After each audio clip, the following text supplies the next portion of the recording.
Hey, Tipo here. Ready for some fun English? Let's go. Hey, welcome back. You're listening to Pod Chill, where we talk about real-life topics in slow, clear, and thoughtful English. I'm Leo, our messy host. And I'm Gwen, our informative host. I have something to tell you and our listeners. What's that? Last weekend, I missed my bus. Then it started raining. Oh, that's unlucky. Yeah, and when I finally got into a taxi, the driver said, "Bad day, huh?" I almost said yes. But then I thought, wait, is it really a bad day or just a bad 5 minutes? That's such a real question, because sometimes we let one tiny moment decide everything. Like one slow morning becomes, today is ruined. But maybe it's not the day. Maybe it's the way we see the day. Exactly. That moment in the taxi stayed with me. It made me think, what if one small thought can change how we speak, how we act, how we connect? You're so deep today, Leo. And yeah, that's what we're diving into today. Positive thinking. Not just smile and be happy, but real, grounded mindset. The kind that helps you listen better, speak more clearly, learn faster, and even forgive yourself. So, here's something to think about. Have you ever lost a chance to make a friend or quit something halfway just because a little negative thought said, "You're not good enough"? If yes, we've got you. Let's break the myth about positive thinking and see what it can really do.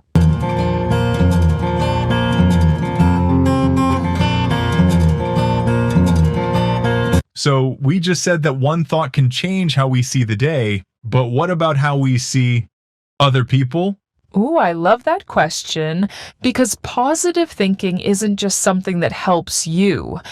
It also changes the way you speak, listen, and connect with the people around you. I mean, we all know that one person who always sees the worst in every story, right? Yeah. Like, you tell them, "I got a new job," and they say, "But it sounds stressful." Or you say, "I started learning English," and they go, "That's hard. You sure you can do it?" That kind of thinking can make people close up, but a positive mindset opens the door. So let's talk about positive communication. What is it really? At its heart, it's about listening to understand, not to reply. It's about creating a space where the other person feels safe, not judged. There's this theory I read about. Wait, Gwen, help me with the name. You mean the broaden and build theory? That's the one. Barbara Fredrickson, right? Yep.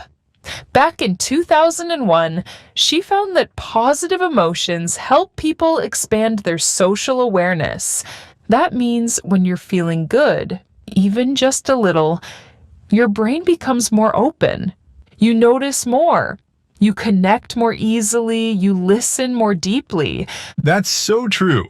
Like when I'm in a good mood, I'm actually interested in people's stories. But when I'm grumpy, even my best friend's day sounds boring. Exactly.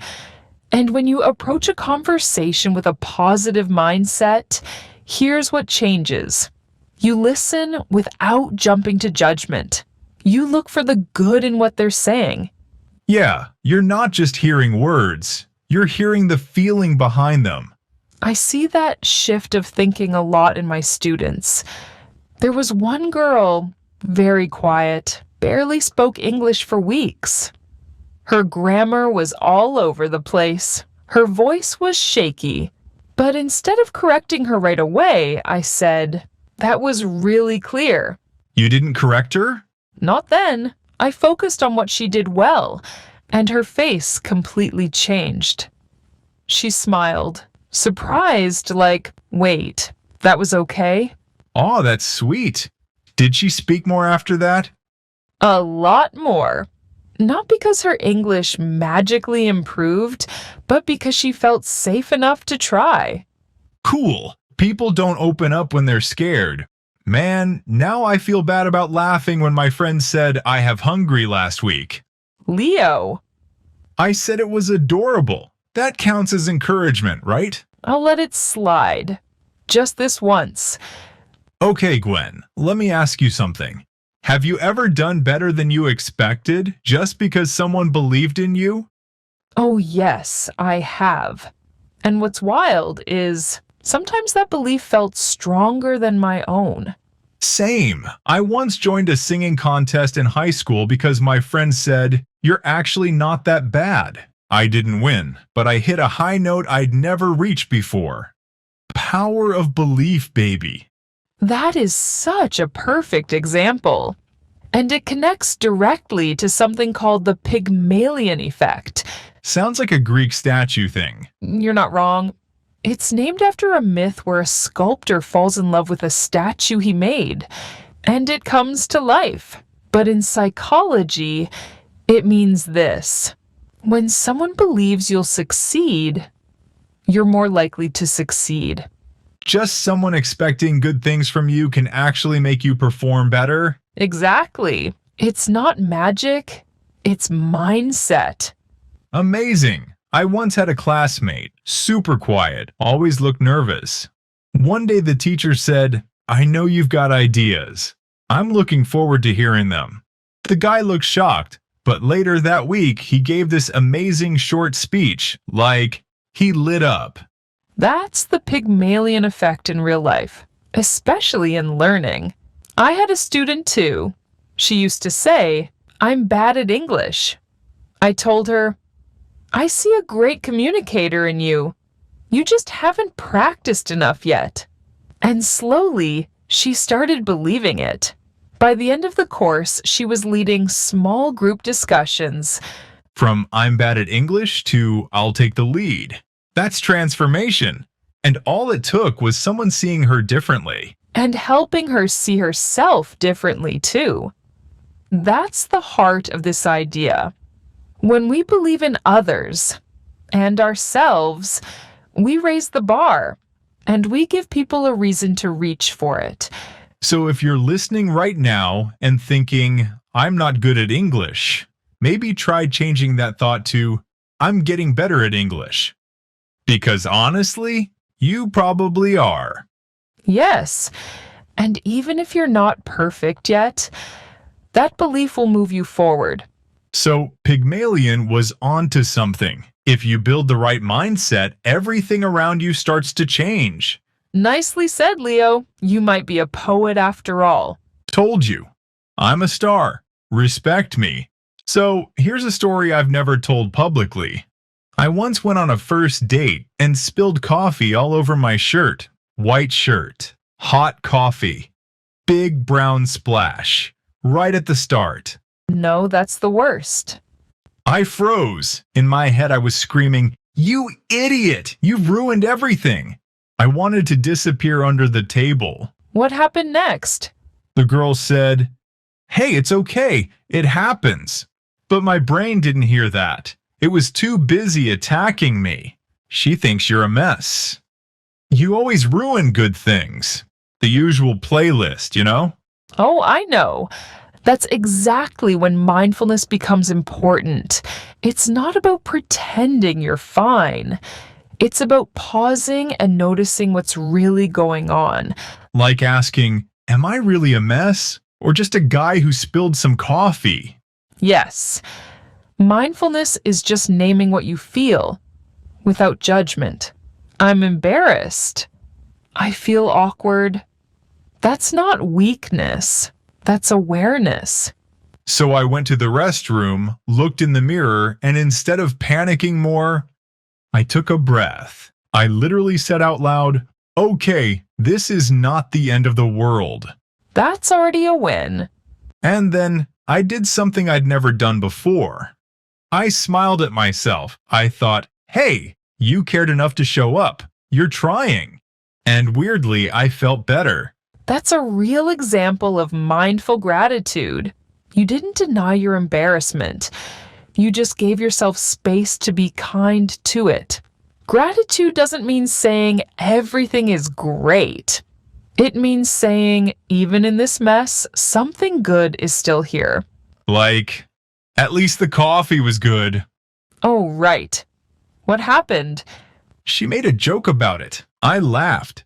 We talked about embarrassing moments for the rest of the date. It turned out better than if everything had gone perfect. That's beautiful. Now let's continue.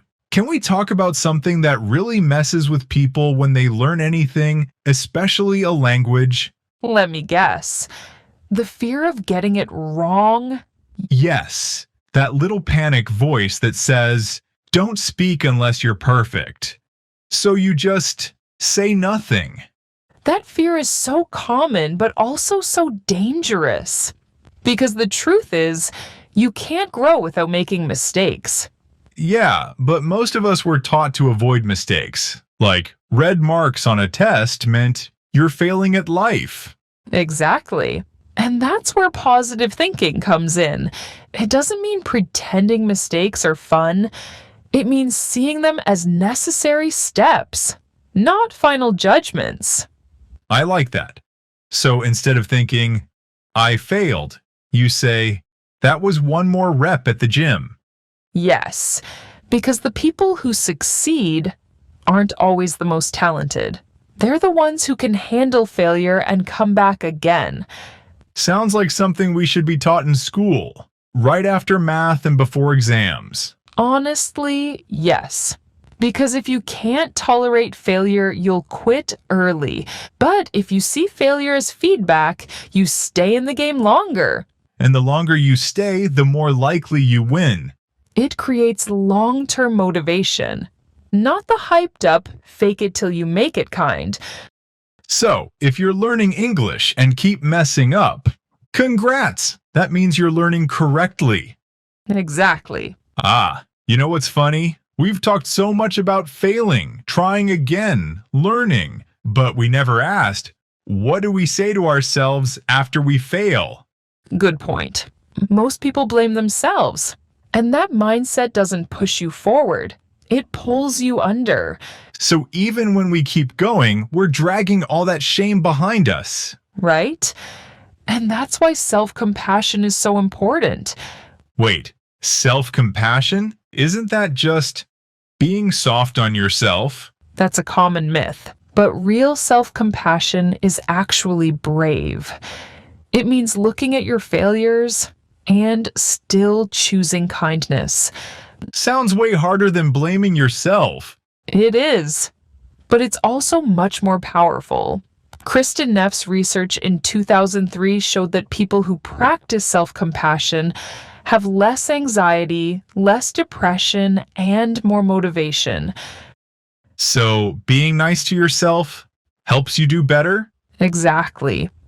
Because when you treat yourself like an enemy, you fight against your own mind. But when you treat yourself like a friend, even when you're struggling, you heal faster. That actually makes sense. Like, if someone else messed up, I'd say, "It's okay, you're learning." Of course, it has to be learning from the mistake and growing from it. But when I mess up, I say to myself, "Nice job, loser." Harsh, but common. So the practice is simple. First of all, catch that voice. Secondly, ask, would I say this to someone I care about? If not, change it. You know what? That's actually harder than grammar. But way more important in the long run. Here is one important thing. Even when we start being kinder to ourselves, it's still easy to get tired. Tired of the effort? Tired of showing up, trying, repeating the same things, and not seeing much change. And that's where a lot of people just quietly stop. Not because they don't care, but because they think the effort isn't worth it anymore. That's why I think we need to talk about something people often overlook. That's the ability to keep going, even when the rewards aren't instant. Patience? Not just patience, more like staying loyal to the process. Even when you feel like nothing's working, You mean like people who study for 2 years and still struggle with basic conversations? Yes. When they don't get it fast, they think something's wrong with them. Progress often feels like nothing until it doesn't. Until one day, you understand a sentence without thinking, or speak without planning every word in your head. And you can't always see when that moment is coming. So the only thing you can control is whether you keep showing up. Right? And that's where a positive mindset helps. Not in the everything is great way. It's in the I don't have to be great yet. I just have to keep going kind of way. That feels quieter than motivation, but maybe stronger. That's the kind of mindset that gets you through month 3 or year 2, when no one's cheering and it's just you and your notebook and a really slow podcast. This one's not that slow, I hope. Just slow enough to learn from and, yeah, chill. Fair. Enough advice for now. Let the mind rest a little. Right. Let's learn some new phrases from today's episode. Phrase list unlocked. Let's go. We have the first phrase, keep going. It means to continue even when it's hard or slow. Example, we don't see progress right away, but she should keep going. I respect that. I usually keep going until I see food. Whatever you want, Leo. Next, we talked about show up. It means to be present and try, even if you don't feel ready. Example, even on days of low motivation, showing up to class helps build progress. I like that one. It's simple, but powerful. Because showing up is often the hardest part. Then we have safe space. It's a place or feeling where someone feels accepted and free to express themselves. Example, the classroom became a safe space when the teacher praised effort, not just perfection. And that's when people start to open up. The next phrase is lit up. The meaning of it is suddenly looking excited, inspired, or alive. Example, the student lit up when the teacher said, I believe in you. That's sweet. The last phrase is mindful gratitude. It means the mindset of being aware of something good, even in a tough moment. Example, she was nervous but felt mindful gratitude that she showed up anyway. That's great mindset. And those were the useful phrases. You can watch the video again to fully understand the whole story. All right, as we almost come to the end, I think it's time to slow down and reflect. Yup. Let's take a moment to reflect on what we've talked about through a few questions. And here is my question. Why is it important to see mistakes as part of learning?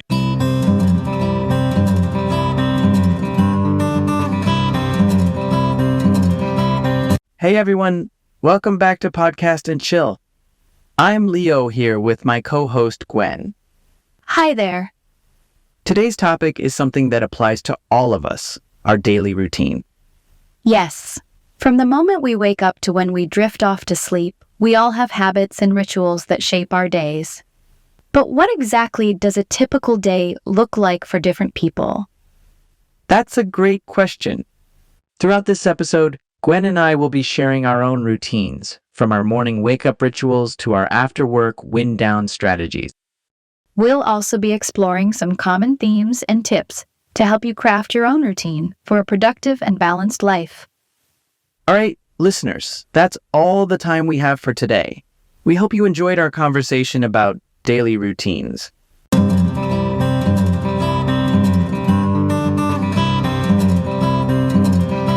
Today, we're going to talk about our daily routines, starting with our morning wake-up. That's right. So, Gwen, how do you start your day? Well, I usually wake up around 7 a.m. every morning. My alarm clock goes off, and the first thing I do is turn it off. Then, I stretch my arms and legs to wake up my body. That sounds like a good way to start the day. I'm usually up a little earlier, around 6:30 a.m. As soon as I hear my alarm, I get out of bed. The first thing I do is drink a glass of water to hydrate myself. That's a great habit, Leo. Staying hydrated is so important, especially in the morning. After I turn off my alarm, I like to take a few deep breaths before getting up. It helps me feel more alert and ready to start my day. Taking a moment to breathe and center yourself can make a big difference in how you feel throughout the day. So, what do you do after your morning stretches and deep breaths? The next thing I do is head to the bathroom to wash my face and brush my teeth. It helps me feel refreshed and ready to start my day. I like to do the same thing. After I drink my water, I also go to the bathroom to freshen up. Then, I like to make a cup of coffee to help me wake up fully. Coffee is a must-have for many people in the morning, isn't it? Do you have any other morning habits that you follow? Yes, after my coffee, I take a few minutes to plan out my day. I make a to-do list and review my schedule to make sure I'm prepared for the tasks ahead. That's a great idea. Having a plan for the day can really help you stay organized and focused. Well, it sounds like we both have our own unique ways of starting the day. But the common thread is that we both take the time to wake up, hydrate, and get ready for the day ahead. Gwen and I talked about our morning wake-up routines. Now, let's move on to the next part of our day, breakfast. Breakfast is such an important meal to start the day. What are some of your favorite breakfast foods? Well, one of my go-to breakfast options is oatmeal. I like to make it with milk and add some fruit, like bananas or berries. It's a really healthy and filling way to start the day. Oatmeal is a great choice. It's packed with fiber and nutrients that can help keep you full and energized. I personally love to have eggs for breakfast. Whether they're scrambled, fried, or poached, eggs are a delicious and protein-rich option. Eggs are definitely a classic breakfast food. I also really enjoy having toast with avocado or peanut butter. It's a simple but tasty and satisfying meal. Absolutely. Toast with toppings is a great way to get some carbohydrates and healthy fats in the morning. And don't forget about breakfast drinks. I always have a glass of orange juice or milk with my meal. Breakfast is so important because it helps fuel our bodies and brains after a long night of sleep. It gives us the energy and nutrients we need to tackle the day ahead. Exactly. Skipping breakfast can really make you feel sluggish and unfocused. That's why it's important to take the time to have a healthy and satisfying meal in the morning.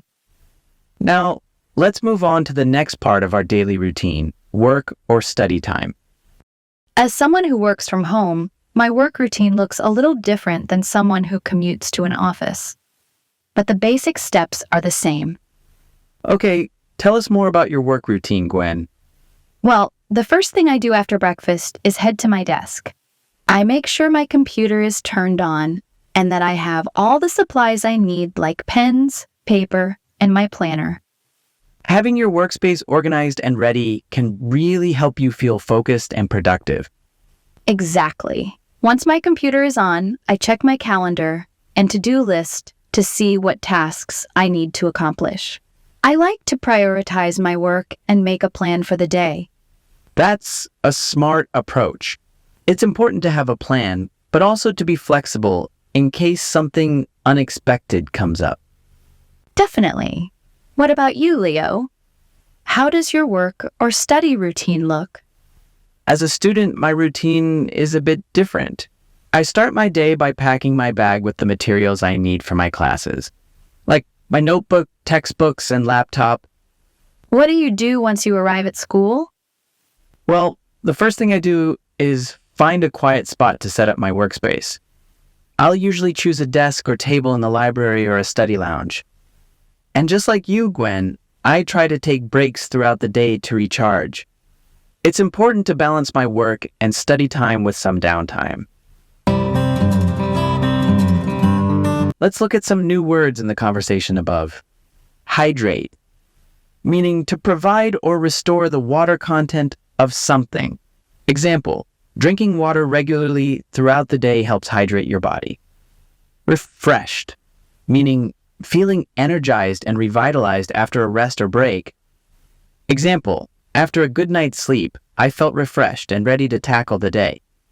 Prioritize, meaning to decide the order in which things should be done, with the most important things done first. Example, to be productive, I try to prioritize my tasks and focus on the most important ones first. Recharge, meaning to regain energy, strength, or enthusiasm. Example, taking a short break during the day helps me recharge and come back to my work with renewed energy. Productive, meaning achieving a significant amount of output or work. Example, developing a morning routine has helped me become more productive throughout the day. What are some of the common morning habits that Gwen and Leo describe in the script? Answer, some of the common morning habits described in the script include waking up early, turning off the alarm, stretching, deep breathing, washing their face, brushing their teeth, and making coffee or other breakfast drinks. How do Gwen and Leo's work and study routines differ, and what do they have in common? Answer, Gwen's work routine involves setting up her desk, checking her calendar and to-do list, and taking breaks, while Leo's study routine involves packing his bag, finding a quiet study spot, and balancing work with breaks. However, they both emphasize the importance of having a plan and staying organized throughout the day. We're going to talk about something that's important for all of us, our lunch breaks. Having a good lunch break can make a big difference in how the rest of our day goes. What does your typical lunch break look like? Well, as a busy student, I try to keep my lunch pretty simple. I usually have a sandwich or a bowl of soup. I find that heavy or greasy foods can make me feel a bit sluggish, so I try to avoid those. I like to have something healthy and nutritious to keep my energy up. My go-to is usually a big salad or a sandwich with some fruit. And it's not just about the food. I also try to use my lunch break to relax and recharge a bit. I like to find a quiet spot on campus where I can read a book or listen to calming music. It really helps me relax and feel refreshed for the rest of the day. I'll take a short walk around the office or do some light stretching. It helps clear my mind and gets me ready for the second half of the workday. The key is finding what works best for you. Everyone's lunch routine is a little different, but the important thing is to take that time to nourish your body and recharge your mind. Absolutely. Having a good lunch break is such an important part of maintaining a healthy daily routine. Now, let's talk about what we do in the afternoons. The afternoon is a really important part of our daily routines. Definitely. As a student, my afternoons are usually filled with classes, studying, and homework. I can imagine that keeps you pretty busy. For me, as a working professional, my afternoons tend to be full of meetings and projects. Meetings, huh? What kind of meetings do you usually have in the afternoon? All sorts of things. Team meetings, client calls, discussions about new ideas. It's important to stay organized and on top of everything. I have some meetings too, like with my professors or study groups. It's a good way to stay connected and get help with our work. And of course, we both try to fit in some light exercise or activity during the afternoon as well. Yes, for me, I like to take a quick walk around campus or do some light stretching. It helps me re-energize and refocus before diving back into my studies. Same here. I often go for a short walk around the office or do a few yoga poses at my desk. It's a great way to get the blood flowing and clear my mind. It's all about finding those little ways to take care of ourselves, even when we're busy. Now, let's move on to an important part of our daily routines, bedtime. Having a good bedtime routine is so important for getting a good night's sleep. As a student, I really try to stick to a consistent bedtime routine. It helps me wind down and get ready for a restful night. I find that having a bedtime routine helps me relax and prepare for the next day. So, Gwen, what does your bedtime routine look like? Well, I usually start by brushing my teeth and washing my face. It's a simple thing, but it helps me feel clean and refreshed. That's a great first step. I do the same thing. Brushing my teeth is so important for keeping my mouth healthy. Absolutely. After that, I like to read a book for a little while. It helps me relax and unwind before bed. Reading is such a nice way to wind down.